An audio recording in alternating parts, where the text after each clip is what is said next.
Hello students, good morning all of you and welcome to the Global World Academy. आज की class में हम लोग यहाँ पर बात करने वाले हैं मध्य प्रदेश में शिक्षा से जुड़ी खबरों के बारे में। और अगर स्पेसिफिक बात करें तो एमपी में 2019 से लेकर 2023 में जितनी भी एग्ज़ाम्स हुई है उससे रिलेटेड एक एनालिसिस आज हम लोग यहाँ पर देखने वाले हैं। सेशन को पूरा लास्ट तक देखिएगा और यदि आप व्हाट्सएप ग्रुप में ऐड नहीं हैं तो ज़रूर से ऐड हो जाइएगा, ताकि इसी तरीके से रेगुलर इन्फॉर्मेशन जो आपको न्यूज़पेपर के थ्रू या किसी ऑफिशियल साइट के थ्रू मिलती है वो डायरेक्टली आपको व्हाट्सएप पर प्रोवाइड की जा सके। ओके, क्या है आज की हेडलाइन। प्रदेश में 5 साल में सिर्फ 21 भर्ती परीक्षाएं करवाई गई है और परिणाम में हर साल गड़बड़ी निकलती। ये तो आप लोगों ने देख ही चुके हैं आप सारी चीज़ें कि कोई भी रिजल्ट आता है फिर उसका रिवाइज्ड रिजल्ट आता है। 19 तारीख को मान लो कोई रिजल्ट आया, उसको अगले दिन कैंसिल करके 4 दिन बाद फिर से रिवाइज्ड रिजल्ट घोषित करते हैं। तो ऐसी कई सारी चीज़ें 2019 से लेकर लगातार यहाँ पर चली आ रही है। ठीक है, और इस बार भी नो भर्ती की बात इन्होंने करी है कि 2023 में हम लोग नो भर्ती परीक्षा, जिसमें प्री और मेंस अपने रहेंगे, नो भर्ती परीक्षाएं होगी, लेकिन एक का भी डेट तय नहीं है। जैसे कि आपको बताया था जुलाई में अपना नर्सिंग होना था, ठीक है, अगस्त में आपका एमपीटेड ग्रेड 2 मेंस यहाँ पर होना था, ठीक है, फिर सितंबर में आपकी इस तरीके से कंटिन्यूस मंथली कोई ना कोई एग्ज़ाम आपकी आ रही थी, लेकिन जुलाई वाली एग्ज़ाम जो है अब अगस्त में हो रही है। इस तरीके से ये डेट आगे से आगे इंक्रीज़ होती जा रही है, तो उसी के बारे में आज हम लोग यहाँ पर बात करेंगे। जैसे कि आप ये एनालिसिस देख सकते हैं कि प्रदेश में भर्ती परीक्षाएं न तो समय पर हो रही है और ना ही उनके रिजल्ट आ रहे हैं। सभी हम लोग इसी चीज़ से परेशान हैं। ठीक है, अब बहुत सारे स्टूडेंट इस केस में क्या होगा, ओवर एज हो जाएंगे। जैसे मान लो एमपीटेड ग्रेड 2 का फॉर्म यहाँ पर फिल करते हैं, अब जैसे जैसे एग्जाम लेट होगी उसके फॉर्म भी लेट भराएंगे। तो बहुत सारे स्टूडेंट जो ऐसे यहाँ पर अपन बोल सकते हैं कि बिल्कुल लिमिट पर है, ठीक है, तो उनका 1 से 2 महीना इंक्रीज होने पर भी वो ओवर एज हो सकते हैं। तो ये सबसे बड़ी दिक्कत यहाँ पर हो चुकी है। ठीक है, हर साल एग्जाम में गड़बड़ी होती है, फिर से रिजल्ट आता है, फिर फाइनल ज्वाइनिंग होती है, तो ऐसे 1 से 1.5 साल आसानी से इसमें निकल जाता है। मतलब मिनिमल 1.5 साल तो आप मानकर ही चलो। मध्य प्रदेश कर्मचारी चयन मंडल द्वारा पिछले 5 साल में 21 भर्ती परीक्षाओं का आयोजन किया गया था। 70 लाख से ज़्यादा स्टूडेंट यहाँ पर शामिल हुए थे। 12 परीक्षा का शैक्षिक कैलेंडर भी आ चुका है, इसमें से 3 प्री टेस्ट है और 9 मेंस एग्जाम यहाँ पर है, 9 भर्ती परीक्षा यहाँ पर है। इनकी डेट तो इन्होंने प्रवेश परीक्षाओं की तारीख बता दी थी। दैट मीन्स कि उनके द्वारा जो है मंथ यहाँ पर बता दिया गया था कि ना, इस टेंटेटिव मंथ बताए गए थे कि इस मंथ में हम लोग ये एग्ज़ाम करवाएंगे, लेकिन पहली ही जो एग्ज़ाम यहाँ पर दी गई थी वही एग्ज़ाम यहाँ पर एक्सटेंड हो चुकी है ना। नर्सिंग वाली यहाँ पर एग्ज़ाम थी, तो अब उसके फॉर्म फिल हो रहे हैं जब उसका एग्ज़ाम हो जाना था। ठीक है, फिर जब ये कोई भी रिजल्ट देते हैं तो रिजल्ट में कई सारी गड़बड़ियाँ पाई जाती है। नाम में गड़बड़ है, जो जिनके नंबर कम है वो मेरिट में आ जाते हैं और जिनके नंबर ज़्यादा है वो पीछे रह जाते हैं। फिर वो पिटीशन दायर करते हैं, फिर उसका रिजल्ट आता है, फिर रिवाइज्ड रिजल्ट आता है। हर एग्ज़ाम में ये सेम गड़बड़ यहाँ पर दिखाई दे रही है। तो उसी से रिलेटेड ये चीज़ इन्होंने यहाँ पर बताई थी कि पिछले साल प्री नर्सिंग टेस्ट हुआ था लेकिन उसका रिजल्ट 1 साल बाद भी नहीं आया है। सेम ऐसे ही लैब टेक्नीशियन का एग्ज़ाम हुआ था, है ना, एमपीटेड ग्रेड 3 में अपने स्पोर्ट टीचर वगैरह का एग्ज़ाम हुआ था। उसके बाद कहाँ ज्वाइनिंग देनी है, आगे की प्रोसेस क्या है, उसके बारे में कोई जानकारी अभी तक भी नहीं मिल पाई है। जैसे कि आज से जो है अपना प्री नर्सिंग सिलेक्शन टेस्ट जो है उसका फॉर्म भरना स्टार्ट हो गया है। जैसे कि मैंने आपको बताया कि इसका एग्ज़ाम कब होना था, जुलाई में होना था।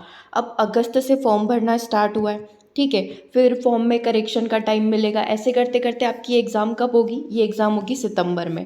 अब अगस्त वाली एग्ज़ाम कब होगी, जब सितंबर वाली एग्ज़ाम अपनी ख़त्म हो जाएगी। और सितंबर में जो एग्ज़ाम होने वाली थी वो कब होगी, जब अगस्त वाली सारी एग्ज़ाम्स ख़त्म हो जाएगी। मतलब आप ये मानकर चलें, एक ओवरऑल एनालिसिस अपन ले तो एमपीटेड ग्रेड 2 जो है जनवरी में होने के चांसेस है। आप ये कंसीडर करके ही चलें कि एटलीस्ट वो जनवरी तक तो पहुंचेगा और आगे भी एक्सटेंड हो सकता है, बट मिनिमल जनवरी तक होने के उसके चांसेस रहेंगे। ठीक है, तो आप अपनी प्रिपरेशन को उसी के अकॉर्डिंग कंटिन्यू करिएगा, है ना। चीज़ों को आराम से डिटेल में आप यहाँ पर पढ़ सकते हैं, हर एक चीज़ का अच्छे से डीप स्टडी आप यहाँ पर कर सकते हैं। देखो, और कौन कौन सी एग्ज़ाम्स यहाँ पर होने वाली इसके बारे में अपन चर्चा कर लेते हैं। ईएसपी की अभी तक 2 एग्ज़ाम होगी, है ना। और सितंबर में कौन सी 2 एग्ज़ाम होगी, यहाँ पर पीएनएसटी होगी और जीएनएमएसटी यहाँ पर हो जाएगी। मतलब नर्सिंग वाले सितंबर में एग्ज़ाम देकर फ्री हो जाएंगे, ठीक है।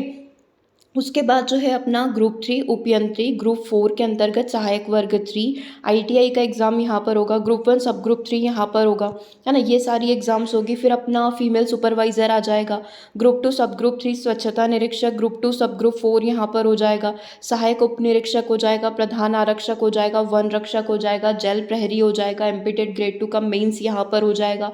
फिर प्राइमरी टीचर की वैकेंसी, मतलब वैकेंसीज़ तो इन्होंने इतनी सारी निकाल दी है, लेकिन अब इनके पास समय नहीं है कि इसी साल में ये सारी एग्ज़ाम्स नहीं करवा पाएंगे। डेफिनेटली अगला पूरा साल आपको एग्ज़ाम्स ही देनी है, बाकी के 2 साल आप छुट्टी मनाएं, बाकी के नेक्स्ट 2 साल कोई वैकेंसीज़ नहीं निकलेगी, ठीक है, क्योंकि 2 साल वही सिलेक्शन प्रोसेस में निकाल देंगे। तो बस ये नेक्स्ट ईयर ही है जब आप एग्ज़ाम्स देंगे, उसके बाद 2 साल आपको फ्री रहना है, ठीक है। तो जितनी अच्छे से आप तैयारी कर सकते हैं उतने अच्छे से आप अपनी प्रिपरेशन को अभी करना स्टार्ट कर दो, ठीक है। नहीं तो फिर प्राइवेट जॉब ही करनी है, प्राइवेट टीचर ही बनना है या प्राइवेट किसी कंपनी में लगना पड़ेगा। इससे अच्छा है कि 1 साल है, सारी चीज़ें छोड़कर एग्ज़ाम्स के ऊपर फोकस कर लेते हैं, नहीं तो फिर जीवन भर दूसरी जॉब करनी ही है। तो उस चीज़ को आप थोड़ा ध्यान में रखकर अपनी प्रिपरेशन करना, राइट। ये मेरा एक पर्सनल एनालिसिस है, it's totally up to you कि आपको क्या ज़्यादा सही लगता है। ओके, चलिए, बाकी आप व्हाट्सअप से ज़रूर से जुड़ जाइएगा, क्योंकि पॉसिबल नहीं होता हर छोटी से छोटी न्यूज़ पर एक वीडियो बनाकर डाला जाए।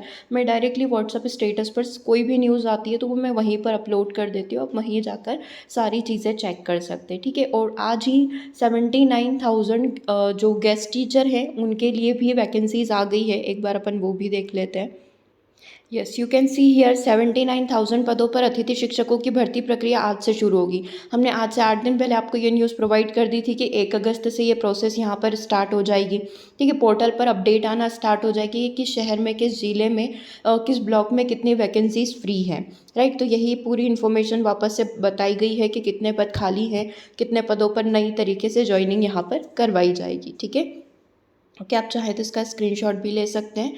इसमें वही सारी न्यूज़ को मर्ज अप करके बताया गया है कि कई सारे टीचर्स जो अपना रिजल्ट अच्छा नहीं दे पाए थे, उनके ऊपर संकट है, तो उनको एक मौका यहाँ पर दिया जाना चाहिए।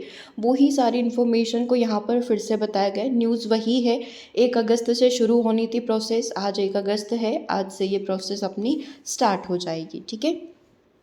क्लियर है यहाँ तक? ये आप देख सकते हैं पूरा। 5,000 खाली होने वाले पदों पर भी मौका मिलेगा, नई नियुक्ति यहाँ पर होगी, है ना। यहाँ पर जैसे प्राइमरी वाले अपर पर चले जाएंगे, अपर वाले और आगे चले जाएंगे उच्च पदों पर, तो जो पद खाली होंगे वो भी गेस्ट टीचर से भरे जाएंगे, ठीक है। और ये सिर्फ इस साल के लिए ही रहेगा, क्योंकि नेक्स्ट ईयर ज्वाइनिंग हो जाएगी, तो 1 साल के लिए गेस्ट टीचर का ये वैकेंसी है। ओके, चलिए बात करते हैं अगले सेशन में। अगला सेशन हमारा साइंस का रहेगा। सो जितने भी स्टूडेंट एमपीटेड ग्रेड 2 साइंस मेंस देने वाले हैं या ईवीएस प्राइमरी टीचर का एग्ज़ाम देने वाले हैं, वो साइंस का सेशन ज़रूर से अटेंड करिएगा। Okay, thank you everyone, thank you for joining the session.